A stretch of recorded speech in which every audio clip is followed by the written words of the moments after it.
Panelists, Mr. Sean Walker, the Managing Director of Safety and Security for G6 Hospitality. It's me. Uh, I haven't said anything yet. Hale Miller, Executive Director of Mississippi Trucking Association. Matt Gode, the Dutch Oil Company, Sprint Mart. And Ashley Lucas, our statewide human trafficking coordinator, Mississippi Bureau of Investigation. At this time, we'll start with Sean Walker for 5 minutes explaining your business, please. Well, thank you very much. I appreciate it. And a lot of great information we've gotten so far this morning. So thanks to you and Dr. Hurst. We were just talking a second ago, the connection with Dr. Hogan, certainly University of Southern Mississippi got a good one. I do work across state lines across the United States, and I partner with organizations that fight human trafficking. And when I was invited by Ashley, who coordinated this for me to sit on this panel, I'd called one of my connections and said, "Do you know Dr. Hogan?" And he was elated to tell me all about her. So congratulations, University of Southern Mississippi, for getting a definite advocate for the traffic victims out there. So my name is Sean Walker, and I'm Managing Director of Safety and Security for Motel 6 and Studio 6. The parent company. I work for G6 Hospitality. I don't actually work at your local Motel 6. We do have some of our owners in the crowd, so thank all of you for being here and support today. Some of our bigger ownership representatives, Global Hotel Group, are in the crowd as well, out of Atlanta, Georgia. And I've got a statement that I'm just going to read to kind of keep me on tracks with the 5 minutes that I have, because as they can probably all attest, I can talk for hours on end. I won't do that to you. Motel 6 and Studio 6, we own and we franchise around 1,400, a little more now, locations across the United States and Canada, in 49 states. As far as G6 Hospitality, our statement says that trafficking of people violates basic human rights and constitutes a global societal problem in which multiple stakeholders must partner to eradicate this problem. G6, with the focus on its Motel 6 and Studio 6 brands, takes a proactive, zero-tolerance stance on human trafficking. There is nothing more important to G6 than the safety and well-being of our guests, our team members, our franchise partners, and the communities in which we operate. G6 implements a variety of practices that help to identify and prevent human trafficking through enhanced safety and security procedures, employee and franchise education, training and response, and partnerships and advocacy. With that said, talking about Secretary Watson earlier, when he mentioned, the statement of his bio and how he mentioned the first thing in his bio is that he talks about his children and his family. I think, to tie this together with what everyone here is learning today is knowledge is power. Knowledge is key. I've been in this sec, working in hospitality and dealing with not only human trafficking, anti-human trafficking efforts that our company stands behind, but all criminal activity. We go around and we educate our ownership, our owner operators, the managers, the employees, the team members at our properties on what that looks like. We're a very slim team. There's only 4 of us actually in the field that are out there doing this. And we try to educate, like the secretary had said, for parents in the crowd. Parents, anybody got children still living at home? I mean, it's up to us to start this discussion with our children now. We talk about sextortion. We talk about human trafficking. I myself have a 19-year-old daughter that's off at college in Texas, and I talk to her about this. Talk about my 15-year-old son at home about, the importance of not sharing personal information through social media.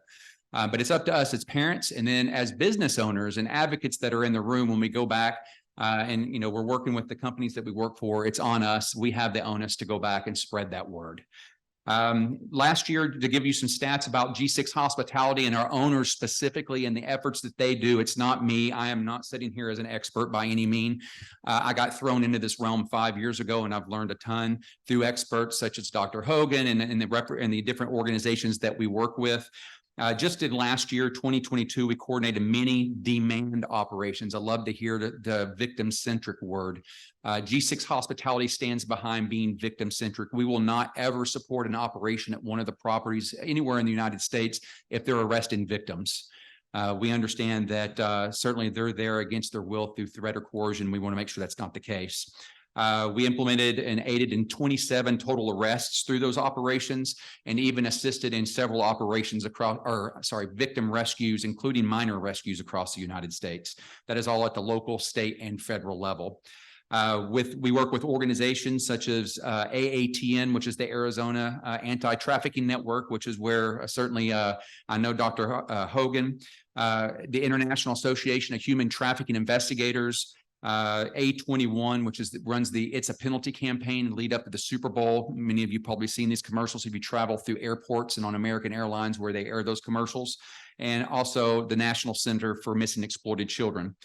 Just to name a few of the different organizations we work with. We work ahead of all major events that we can get to. Right now, we've been heavily in Arizona and the Phoenix market, working ahead of the Waste Management Open, the Super Bowl that's coming up, and a lot of other events there as well. So thank you for your time. Thank you. We'll go straight down the line. Mr. Matt Bogue. Hey, good afternoon. My name is Matt Bogue. I am Vice President of Dutch Oil Company and partner of the Sprint Mart convenience store chain.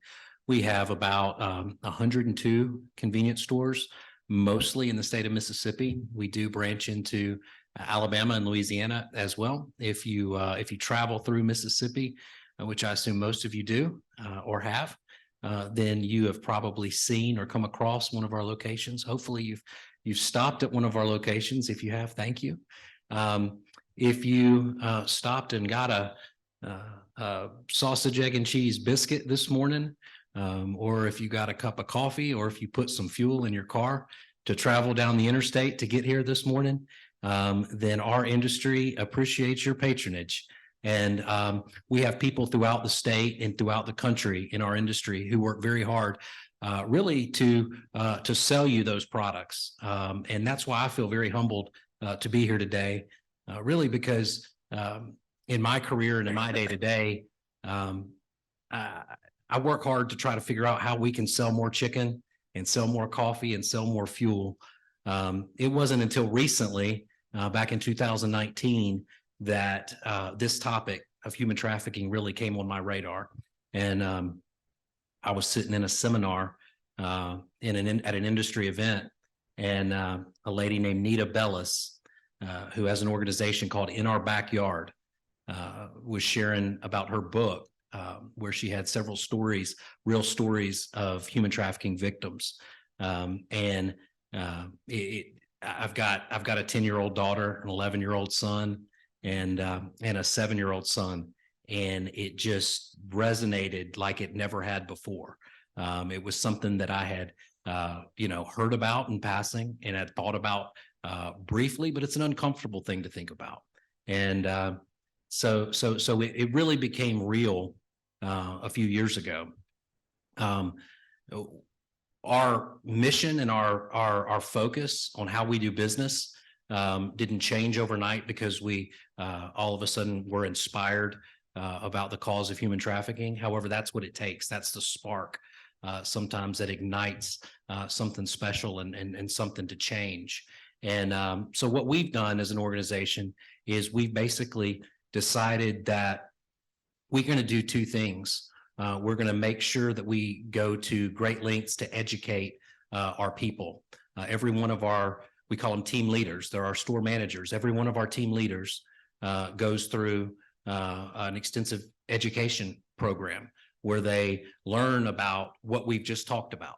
The same things, how to identify signs and signals of human trafficking. They also learn about what they can do if they do recognize. They learn they can call the human trafficking hotline at 888-3737, 888.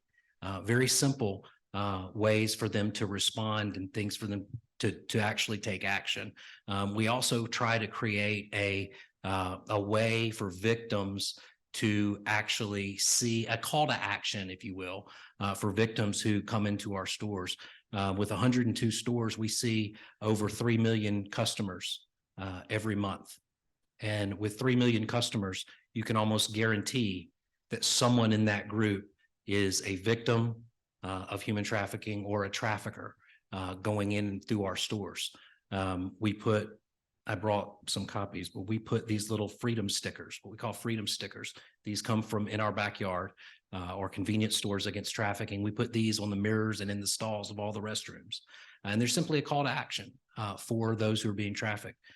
People ask often, well, do you see any results from that? Do you actually have people that call that hotline? I can't say that, yeah, here's all these stories of these people who called this hotline and got freed. But what I can say is these things get torn down frequently inside the restrooms in our convenience stores. And if they're getting torn down, they're in the right place. So there's some things that we're doing that we're excited about. And we don't have these earth-shattering stories of saving people and being the hero like in the movie Taken. But we do believe that through little efforts like these, we can make a difference. Thank you.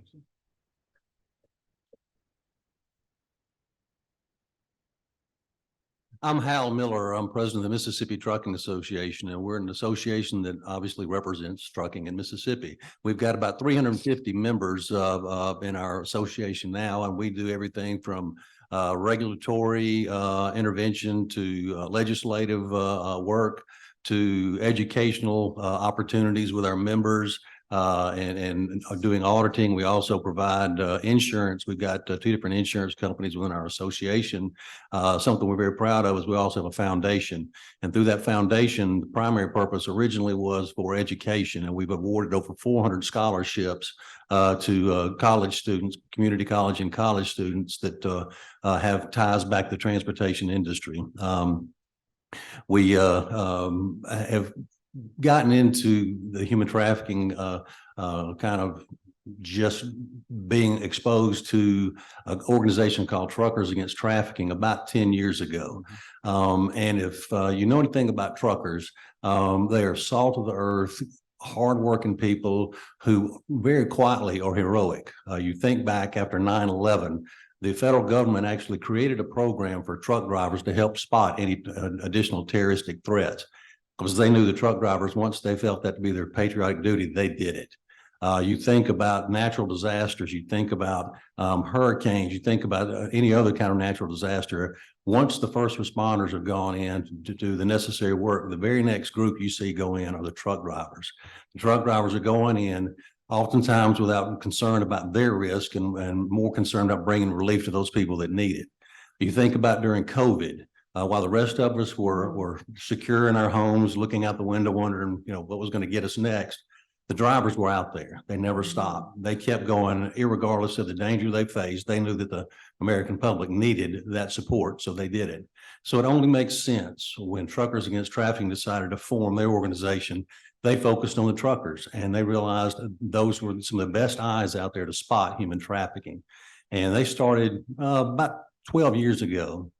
And about a year and a half after they got started, we became aware of them, and very shortly thereafter started promoting their program to our members.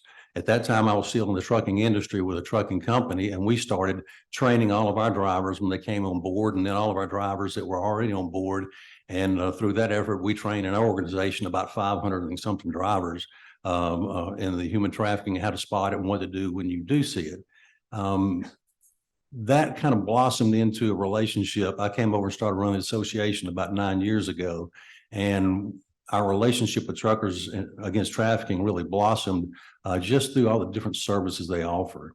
They not only train drivers and bring educational opportunities to drivers in the transportation industry, but then they came to the state of Mississippi and did what they call coalition builds. And they would put on educational opportunities where they would bring in different industries, different law enforcement agencies, and as well as company owners, and train them on human trafficking and what it looks like and what it really is. In fact, Secretary Watson attended one several years ago in central Mississippi. And to watch people attending those, particularly back in the early years, and to see the light bulb turn on, and all of a sudden these things that they thought they understood were completely flipped, a real paradigm shift. And all of a sudden you realize, yes, the sex trade does have victims. Primarily that's where they are, victims. And all of a sudden you realize, I've got to do something. I don't know what it is that I can do. And through that, our association, our members have become engaged. We work with, We work with Ashley, under the Department of Public Safety and MBI. We're on task force there, working anything we can do there to help. We work with the Attorney General's office and they've started a new initiative on human trafficking. We're a part of that. We're now part of the Secretary's newest effort there on human trafficking. We work with local nonprofit charities and then also try to work with different law enforcement agencies. Anything you can do to help. We just simply provide meeting space once a month and feed a group of law enforcement agents a sandwich. They can come in and collaborate and try and figure out ways they can work together.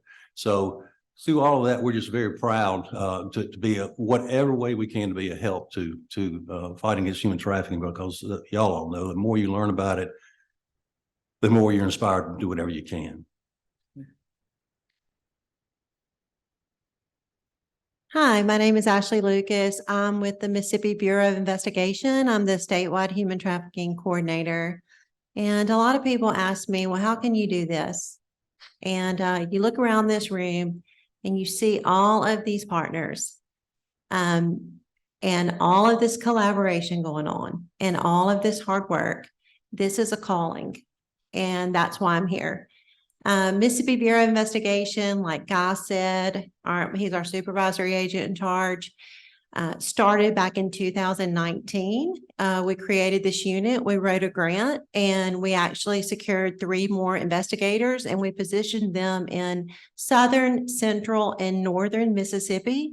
So they work with local law enforcement. They support their efforts in identifying human trafficking. They help with training across our state. They actually take cases as well and look into tips, and we'll talk about that a little bit more later. But we also are all together on this council, and we're just so happy to be here because all of these industries that are up here, we have worked with. So with Sean, with Motel 6, we recently had a 14-year-old Guatemalan minor who could not speak English that was left at a Motel 6. And is my microphone out? It's going in and out.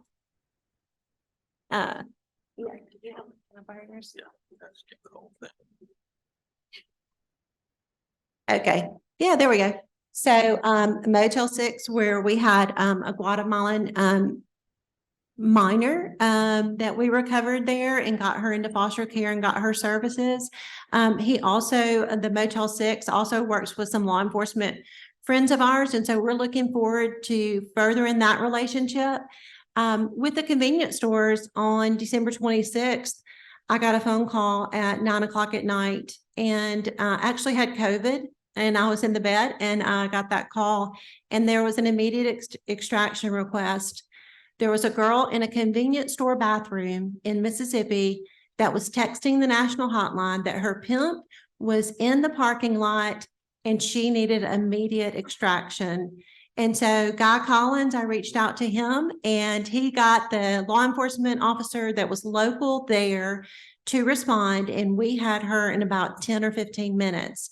We had her recovered and took her to victim services, got a victim's advocate on it, and took her to a shelter.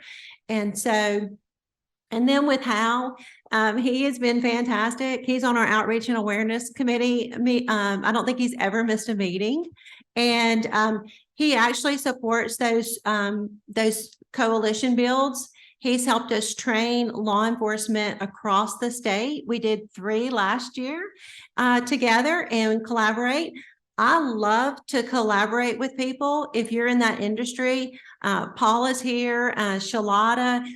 Paula's our legal guru, and then Shalata, she's our medical guru. So when I have a medical request like the OBGYN at UMC, I call the people that do medical and that understand HIPAA laws better than I do. It's not about me. It's about collaboration. It's about reaching out to the people and engaging them so that we can all learn how to respond, and we can all learn how to identify and protect these victims.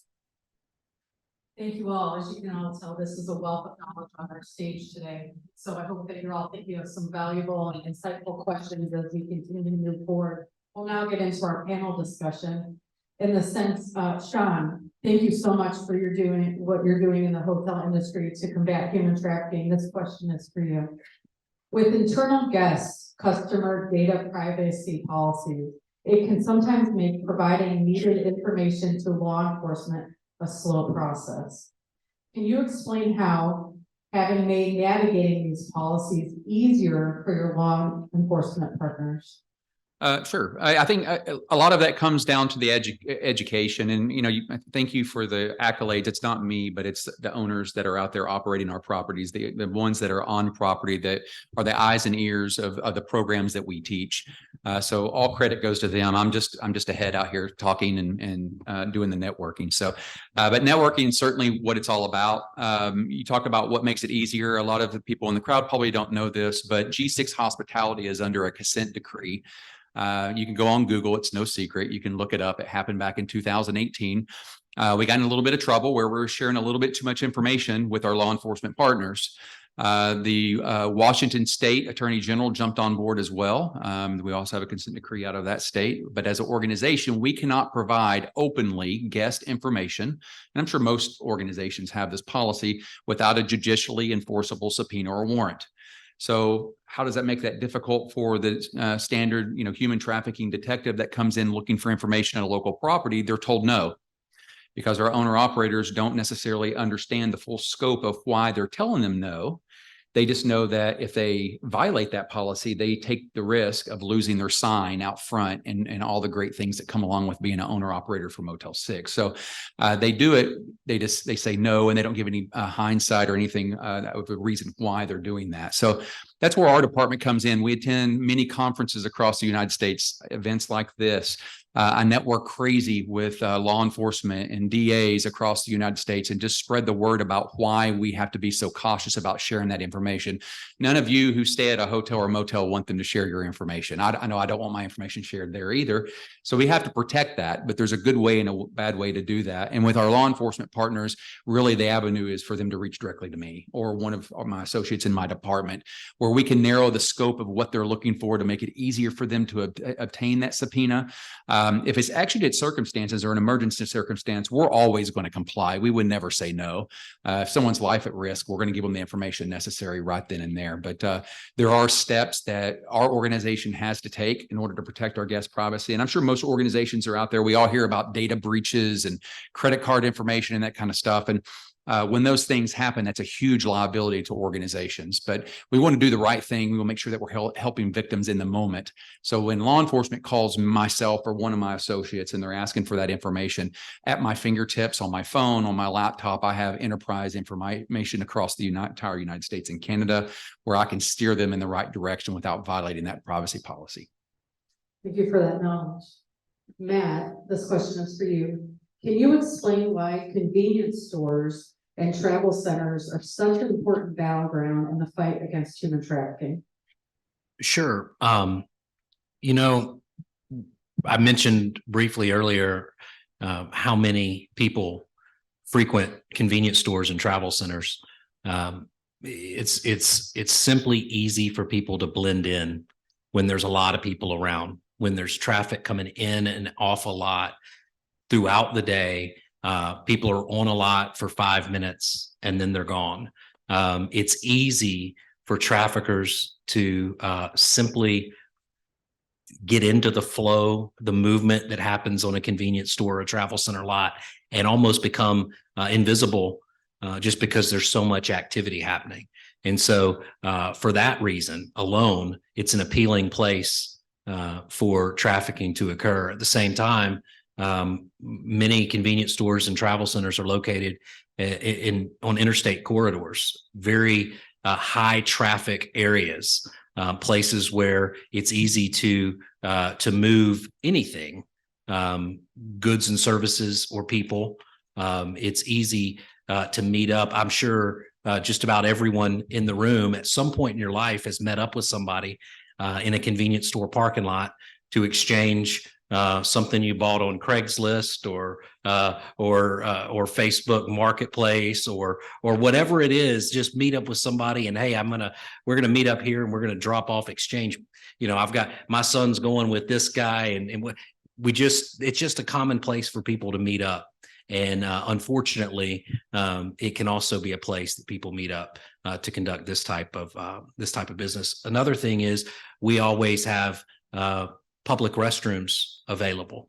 It's a staple of our industry. People traveling on the interstate need a restroom stop frequently. So by having a public restroom, it's a place that people can stop and clean up in between appointments. And traffickers can take their people, their victims, to help them, to allow them to clean up in between appointments. That's why we really focus on our restrooms and making our people aware of people that frequent the restrooms, people that come into the restrooms multiple times a day, people that come in and change clothes in the restroom frequently. Things like that. So we're constantly trying to become better aware of that situation. So yeah, there's just a lot of reasons why it's a very convenient place for traffickers. It's the same reasons why it's just a convenient place in general. But there's a lot of people moving about, and I'd say we're all customers in the convenience store industry, and so we can all be aware and we can all look for some of the signs and signals of the things that we've talked about earlier today. Thank you for that knowledge.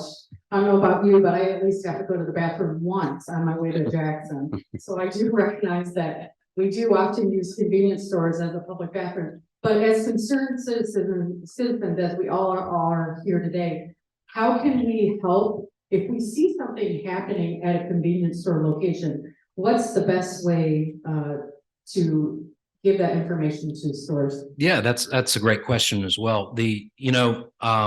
I think I would say the same thing we say to our people. One is don't physically engage. Don't try to be law enforcement or the hero. And the reason is because it's not because that somebody in here is not equipped or capable of handling a situation. It's simply because in the time that you're trying to get up the energy or the muster to approach somebody that you believe is involved in trafficking or something else, you may be missing really, really important cues. And the most important thing that I think we can do as customers, just being aware as humans, being aware of what's going on around us, one of the most important things we can do is just, if we suspect something, really take good mental notes or physical notes of what I see. And what I'm talking about is, what color shirt was that person wearing? What brand of shoes were they wearing? What car did they get in? What was the license tag number? What color hair? What color eyes? Were they wearing sunglasses? Were they on their head? Were they on their face? Were there any tattoos? Were there any kind of different markings that may look unique or different or unusual? Was there a strip of was there a birthmark with a white strip in the hair? Something that could be easily identifiable that you can look. So really, instead of trying to physically engage, just observe, take notes, and then take action. If you're at one of our stores, every one of our people have been educated and they know exactly what to do, and they will ask you those questions and then they can report it immediately.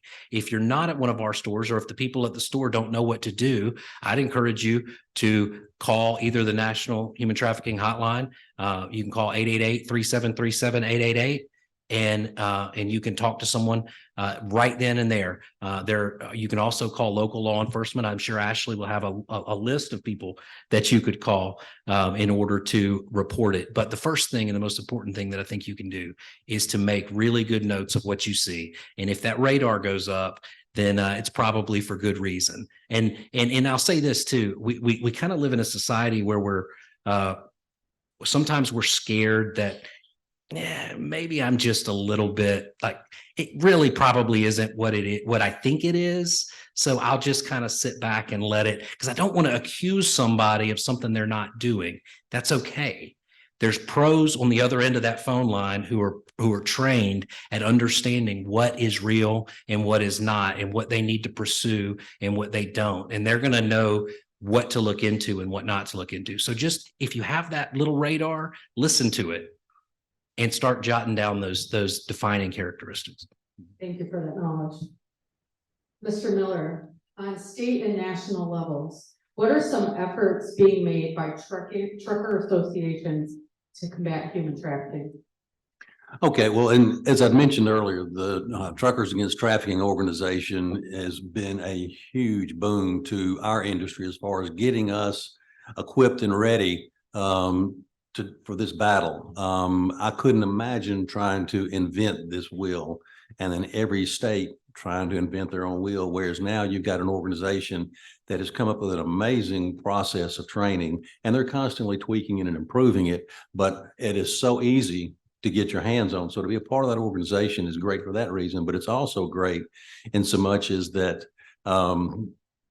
being a part of a larger coalition of people that are working on it, if one state comes up with a great idea, whether it be a piece of legislation or a certain practice or whatever else, it's immediately distributed among all 50 states, the associations in all 50 states and a lot of the trucking companies.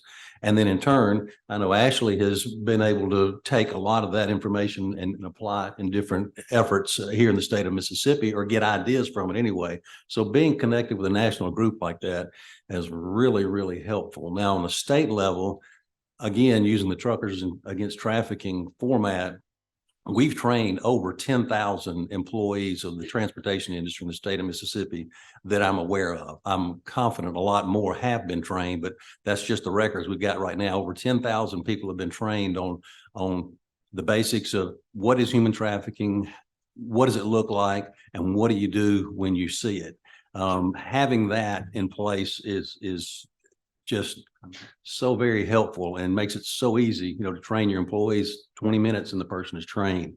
You've got wallet cards that you give them. I admire Matt and his ability to remember that number as fast as he did. I just turned 62 and I can't remember my wife's cell phone number myself, but having one of these in your wallet, the Truckers Against Trafficking wallet card, you remember it. Plus they have decals that you can put on the truck that when people are being trafficked in truck stop parking lots, they can see that, they can see the phone number, they know what to do to get help if they can, if they can just hang on to that phone number in their mind. But again, on a state level, it's just educating people, making them aware of what it is. And once people become aware of what human trafficking really is, it's almost impossible not to engage in some level or the other, as far as helping the cause to try and stop it, because it just absolutely scorches your soul once you start to learn it. Absolutely, and I'd echo that. One of the first abolitionists in the world said, William Wilberforce, that once you see it, you can never unsee it. So really understanding and being able to see it. And unfortunately, we do see human trafficking occur in these different sectors: hotel, convenience stores, and truck stops. Ashley, we know that you are our human trafficking coordinator for the state and do great business helping these victims really get the services. So can you take us through what it would look like? What does the Mississippi Bureau of Investigation Human Trafficking Special Victims Unit do in your agency's role in addressing human trafficking? Sure. The first thing that we've done, like over the past year, we've trained over 1,700 people.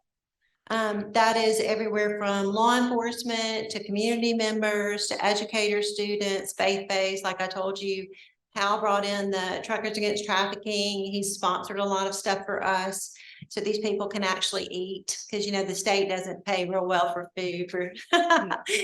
He actually got Jones Logistics to sponsor our food. So do not miss the snacks after this; they will be good. But it's very important, because everywhere that we've gone, Heather's here. She trains with us. She's our intelligence analyst, and she'll be on that panel tonight for online exploitation, because behind the scenes, Heather is working for all of our investigators to find the evidence, to secure that social media, to explain to the law enforcement what they're looking at or what they should be looking for, to give them ideas. And so big round of applause for Heather. We appreciate it. Because a lot of people don't realize what those people behind the scenes do, and they make us all look better and look good. But last year, when we go out and we train these law enforcement officers, we have a little line, I call it a line of repentance, because they walk up after, they're horrified by what they've misidentified, and they'll tell us stories, and it's heartbreaking to them that they didn't intentionally miss it. They just didn't know. And you don't know what you don't know. And none of us knew at one point, and we were all guilty of missing this. So we had 260 human trafficking cases initiated last fiscal year. We made 19 arrests. And what I want to explain to you too is some of these tips are not human trafficking cases, right? Sometimes they don't pan out. However, and then sometimes we're just working along to support local law enforcement. So they're going to be the ones actually making the arrest. And then sometimes we're the ones that make the arrest. So there was 19 arrests, 28 child recoveries in last fiscal year. We confirmed victims assisted 72. And what that looks like is we connect them to victim services, to the victims advocates that are certified by the Attorney General's office.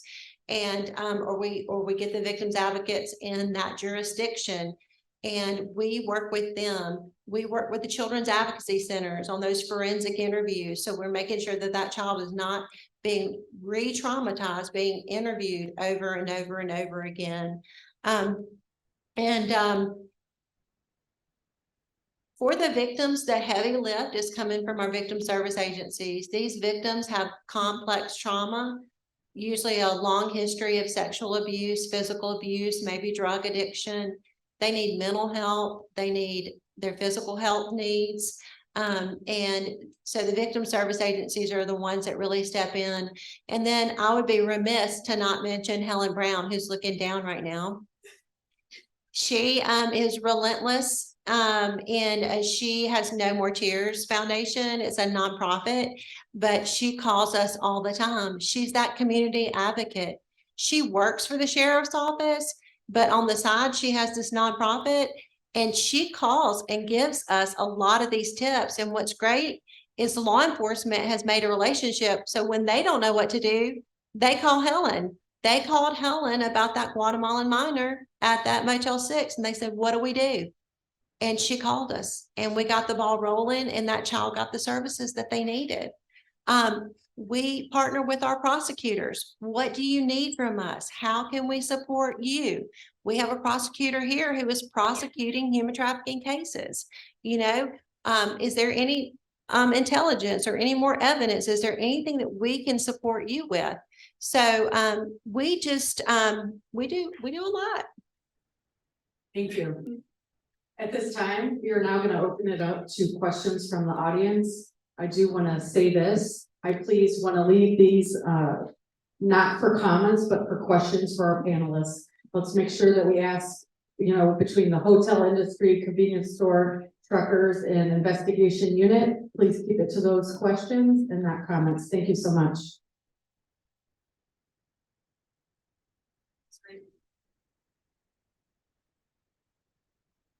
Testing, perfect. Raise your hands, questions.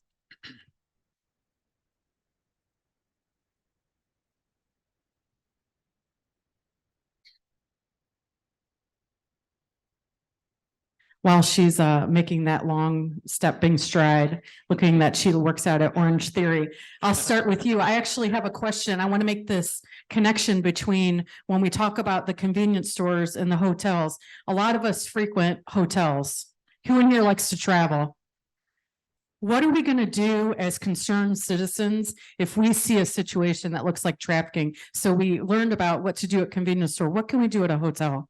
Well, it's, everybody's heard the term see something, say something. We have a mantra at Motel 6 and Studio 6. It's see something, do something. To your point, we're not heroes. We shouldn't take action. And oftentimes that'll put the victim in more danger if you try to intervene. So the best thing to do is to gather those facts and report it to the authorities. At Motel 6, at Studio 6, we have an internal learning management program that we utilize. It's called the Room Next Door. All of our owner operators have to go through that annually, and they have to re-up annually. We keep track of that. It meets all the across the United States, all the mandates for that training for anti-human trafficking. But we actually steer our employees. If they see that information, they get reports of it, the victim would appreciate, even if, right, even if I'm not sure, maybe I shouldn't say anything. No, the victim's going to appreciate if you say something.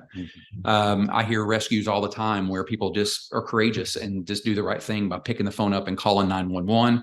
I know one of the challenges that a lot of employees that I hear from, we have our own internal reporting line that they report through. I hear that they call the 800 number, and I'm not dismissing the 800 number at all, but a victim in the moment needs help then. So call 911, get your local authorities involved. For the smaller jurisdictions, they may not have an officer that's trained in that realm. So saying key words like, I think this person may be trafficked. I think this is what I'm seeing. Give them the behaviors, give them the indicators, and let them be the expert and send that officer that is trained. Or if they don't have anybody, maybe they can put you in touch with somebody that is. Thank you.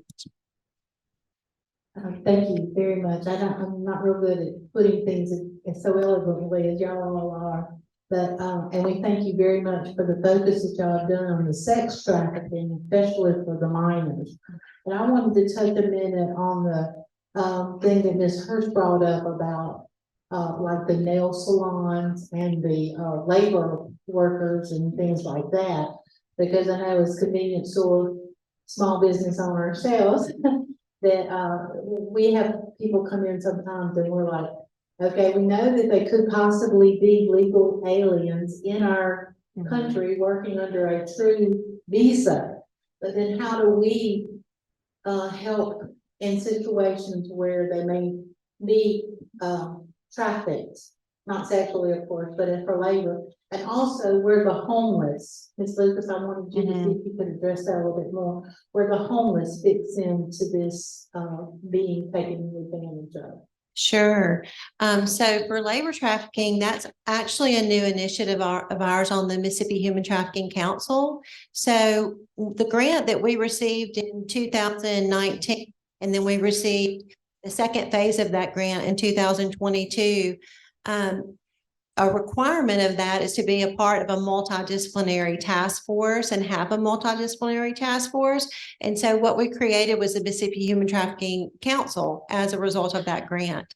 I actually spoke with Terry just last week that was talking about the labor trafficking in the EEOC. We had a meeting because that's a new initiative, a new focus of ours for this upcoming 3-year cycle on our grant.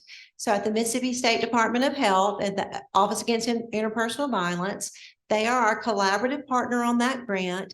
And so one of our focuses is going to be the labor trafficking, and another focus is going to be that we've added to the council is that survivor component. And so that they're informing us on all of our trainings, everything that we're doing. Are we helping? Are we hurting? You know, in areas, how can we be better? And so there was a second part of your question that you asked. Homeless. Yeah. So actually for the homeless, I've been able to partner with a place called the Jackson Resource Center. So the Jackson Resource Center works with StuPot. They work with other homeless shelters, and they provide very low income housing, and they can get vouchers from StuPot. So a lot of times we just have to validate that that person is homeless, or we can connect them to the Gulf Coast Center for Nonviolence has a transitional housing grant for trafficking victims. So for adult victims, we can get them, and I've been able to connect some different victims to them, and they provide them house and rent with a federal grant that they have. But they are at risk because if you need a place to stay, you know, if you need food, you know, if you need, I mean, it's 30 degrees outside. You don't want to sleep in your car, right? And so it's very important that we help provide the services for our community members so they don't get caught up in a trafficking situation that actually reduces the vulnerabilities and the liabilities. Thank you for that. I know our homeless outreach coordinators here from the city. Like she said, I'm the homeless coordinator for the city of Hattiesburg. Very new position and just kind of getting my feet wet. But one of the obstacles that we are having about housing some of the homeless is that if they stayed in a hotel the night before and that was not paid for by a church or a nonprofit, and they don't have any proof of that, then they are not homeless according to HUD, even though we know that they are. According to HUD and the groups that do the housing, they cannot house those people if they've been spending the night in hotels. And so I am finding a barrier already, just, less than 2 months into the job of getting people on housing lists because somewhere they had the money to be able to stay the night before in a hotel. And that could be from any sort of like labor practices or any other sort of situations. So how would you navigate that? Get the information out there. I bet most people in this room didn't realize that. I know I didn't. I had no idea. So get that information out there is it something that our legislature can address? Is it something that, your state representatives can address? Because I had no idea that that was a factor. That's ridiculous. I mean, that is insane. And so, yeah, I would say get the information out there. Community members are powerful. Get it to the Attorney General. Look what she's fought for in Washington, right? I mean, she's done a great job. All of our legislature, they care. They care about these situations, but they don't know what they don't know. So get that information into their hands. I'll be glad to help you do that too. Hello, just to reiterate, so there are a lot of single moms and children that are seeking shelter at the motels night to night and are struggling to stay afloat. And currently this week is pit count, so it's point in time count. And in the Pine Belt, we're trying to get a current count of how many people are experiencing homelessness. But even though we're well aware of what's taking place in motels, we are not able to count them as homelessness. And so there may be funds in place, but they can't be allocated properly because they do not fit in that umbrella. They're just at risk and they're also considered low risk. So it's just a two-part question in terms of how do y'all plan to navigate that?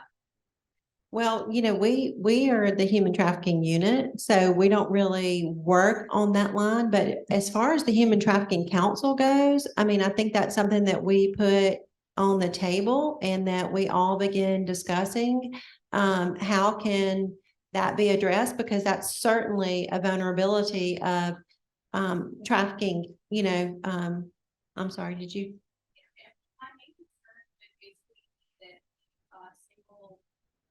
My main concern would be that the single moms and children that are seeking shelter at the motels are high risk for human Absolutely. trafficking. Mm-hmm. Yeah, that is definitely a concern. Like I said, I think that we need to get this information out there about the homelessness. We probably need some more representation from you guys on our council. And so we'll all work together because that's why it's great to have a collaboration, because there's a lot of people that have great ideas. So let's bring those ideas together and let's address this, because that's really important. That's a very good point. Thank you. Questions here in the middle?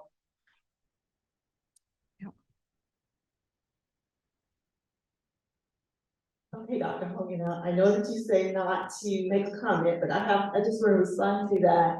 I am a school social worker, and for 18 years, I worked as a homeless education liaison. Those children do fit under homelessness under the McKinney veto. So when you encounter children that are living in hotel motels, they can receive services to the school system. So it's very important for you to know your homeless education liaison, and there are funds that are available to help with free housing. That's one of the charges that we have, is to make sure the students have a safe, stable place to stay so that they can have continuity of education. So that will be the first place you really want to make sure that you're connecting with it. And it's really from school age children, but it starts, we're charged with addressing kids birth to age 21 in the school system. So if they have siblings that are not school age, we still can work with the family. So that is very important to make sure that you have that funding, that contact, and its funding available through the school system. They might use that Title I fund to provide uniform, provide transportation, provide case management services for housing. So, I know you said don't call me, but I did want to put that information out there. Thank you. For breaking the rules. That was good. I love rule breakers. Right, right. Awesome. Well, y'all just talked about, fitting your vision and your image. For those just beginning and starting out in this and having a very big interest in this, like what piece of advice would you give to someone, and where, I guess, to, how do we fit our image into the purpose and everything of yours? Wes, do you want to direct that to somebody or? You got it. I'll take that. Yeah. That's a great question, and I'm encouraged to hear you ask it in a way that seems like you're searching. And I admittedly, I was in the same place of just a few years ago, and I think for me, I looked at two things: inspiration and influence. And one was, where's my inspiration? What am I inspired by? And I personally, I was inspired by my own children, and the stories that I heard of trafficking victims really resonated with me because I had children. And that's just my story. That may not be yours, but that was my inspiration. And then influence, I just took that inspiration and channeled it in a direction where I felt like I had influence. And my influence is simply in convenience stores. But we all have influence somewhere, and everybody has a place where we can channel that inspiration into a place where we can make a difference. Front row.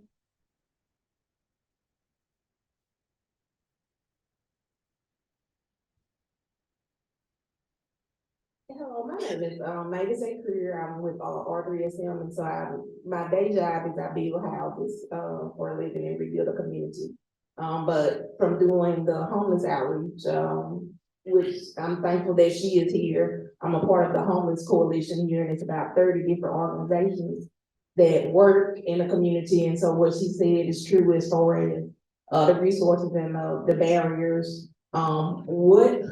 What is being done as far as trying to pull in more resources to the organizations who are doing the work, the boots on the ground in the community, so they can be able to serve the people when they're transitioning out of trafficking and try to prevent them from going into trafficking. I know one time I had a conversation with some ladies who were in an unofficial safe house one night, and it was about 4 of them, and all of them came from out of state. They had been trafficked by someone, and the person they had got out of it, but it was the ramifications still there. So I was trying to connect them with other resources, but it was hard pressed because it wasn't a lot to go around. So what is being done to help those in the community and those organizations who are trying to help the people who are coming out of trafficking? That's a great question, and thank you for that. And I'm going to start with Mike Watson here, who's taken the initiative to combat human trafficking. This is the first of many needed and necessary panelists and presentations to the community, because one person can't solve the issue. This is going to take all of us in the room, and then continue to expand our reach as we continue down these years. But I want to bring up this initiative. If you see in the news in the state of Mississippi, each year the AG's office gives grant money funds to different organizations $2.5 million was just released to different agencies across Mississippi to help victims. And we just got at the Center of Human Trafficking Research and Training close to a $2.5 million federal grant to build out a continuum of care. So this question is quite poignant in this point in time in 2023 of moving things forward. And I would love to work with you and other individuals in this room. One of the things that I've done in Arizona is a homeless youth survey. And if you want to talk about that and do some research to really understand what that knowledge is, because Dr. Hurst and I continue to say one thing we need to do is get statistics to really know what's going on, to inform the public, to inform our leaders, to really make change. It's those statistics and then those stories that will back up those statistics to contextualize that for the media. Dr. Also- And also Joy Jones is here and she could print. Yeah, absolutely. That's what I was about to say. Hi. My name is Joy Jones. I work with the Department of Health. And within that, we have worked with Ashley on the human trafficking grant. And we work with victim services. We have 2 program navigators. Raise your hands at this list. They're gonna be at a table outside of the Mississippi Department of Health. We are working really hard to expand services within the state of Mississippi for victims of human trafficking. So if your organization wants to sign up, wants to do anything with us, it is a process. It's like a government process, so I want you to understand that first. But we would be happy to talk with you. We would love to meet with each one of you. You brought up some really good questions that we are very passionate about. And we can't expand the services if we don't know what you're already doing. So if you would like to meet with our human trafficking program navigators, please go to the table afterwards. Yeah, go now. Great. So, we have other tables set up outside, and these are agencies that are already providing direct services to victims of human trafficking. Before I get into that, I'm sorry to come up there, but each one of y'all have received something today, and as you can tell, I'm very passionate about this. You've received something today, and I know I heard someone up here say, "What are we supposed to do next?" I don't know who it was, but what do we do next? So just because you may not see someone in your business that you can do human trafficking, there are agencies statewide that are already providing services. Please connect with those agencies. Ask them, what do you need? What can our community do for you? How can we help you? Because they can tell you what they need. So they're gonna be at their tables. I'm gonna tell you where they're from, so you will be able to connect with them. If there's not an agency here that is in the vicinity where you work, live, whatever, if you will stop by the table, we're gonna have a notebook set up, so you can write your name, email, and what county you're from, so that we can get you connected. Sometimes it might just be like we were discussing, a hotel night. Somebody, they found a victim and she doesn't have anywhere to stay for the night, just one night. It could be a lifeline. Maybe that family needs some food. So there's a lot of small things. One more plug. We are also looking to start focus groups throughout the state. So to teach your businesses, we need professionals who already know your community and understand what your community is active in and what they're already doing. So again, go to human trafficking program navigators after this and let them know, hey, I want to help with a focus group in my area. And that's going to help us a whole lot so that we can expand. That'll help us expand quicker. Okay. Okay, now I'm just gonna name the agencies. We have Gulf Coast Center for Nonviolence. They're Biloxi, Harrison County. We have the Children's Advocacy Centers of Mississippi. They're in Hinds County, but they help statewide. We have Boat People SOS. They are Harrison County, they're Biloxi, Gulf Coast. We have No More Tears, Jackson, Mississippi, Hinds County. The Mississippi Department of Protection Services, we all know that's statewide, but we do have a representative here. And Aid Services Coalition, they're housed and do most of their work in the Hattiesburg area.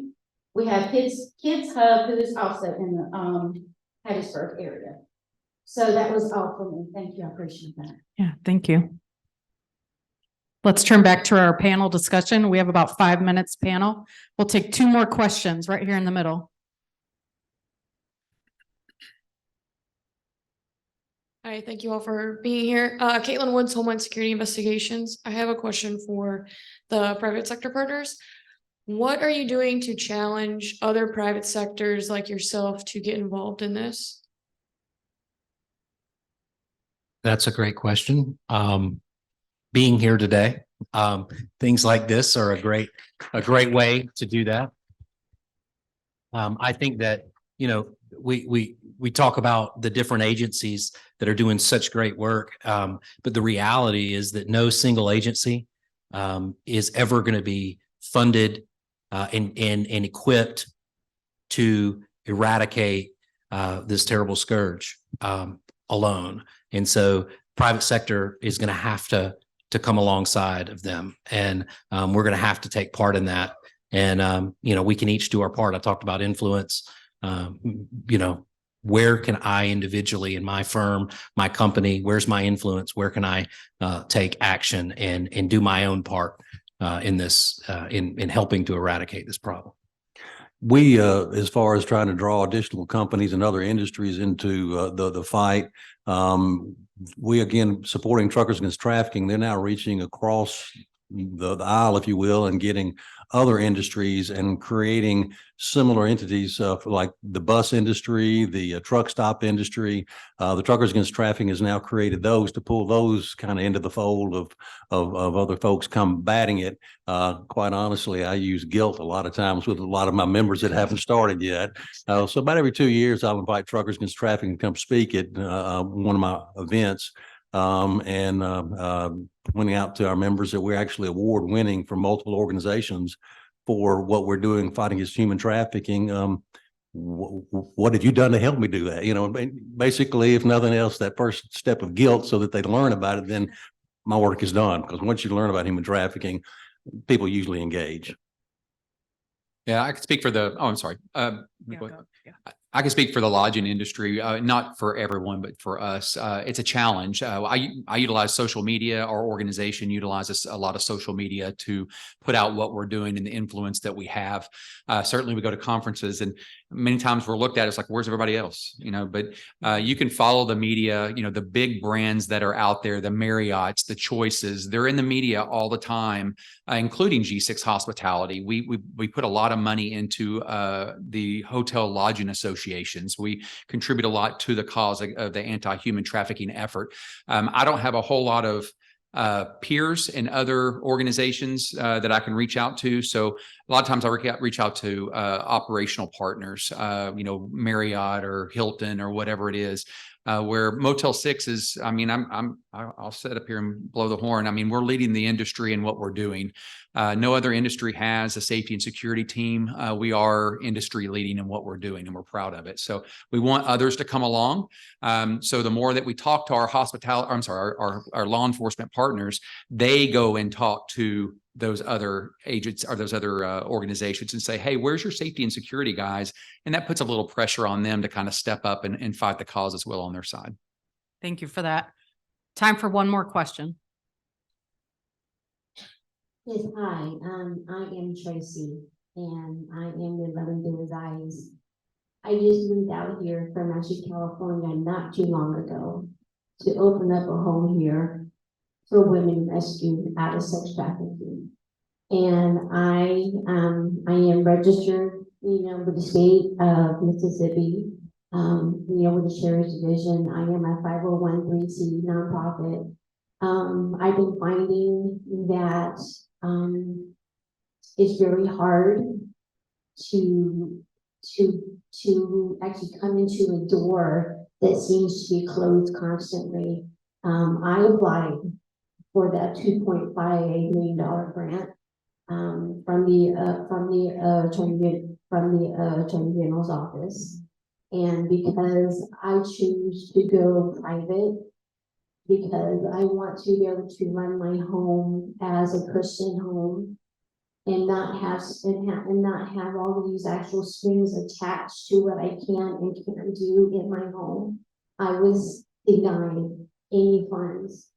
So my question is, with me being out here as a lone wolf in Mississippi, is there anything that's out here that will help these people that want to have a private sector home for these women? Because it is so needed here in Mississippi. there's hardly any homes right now.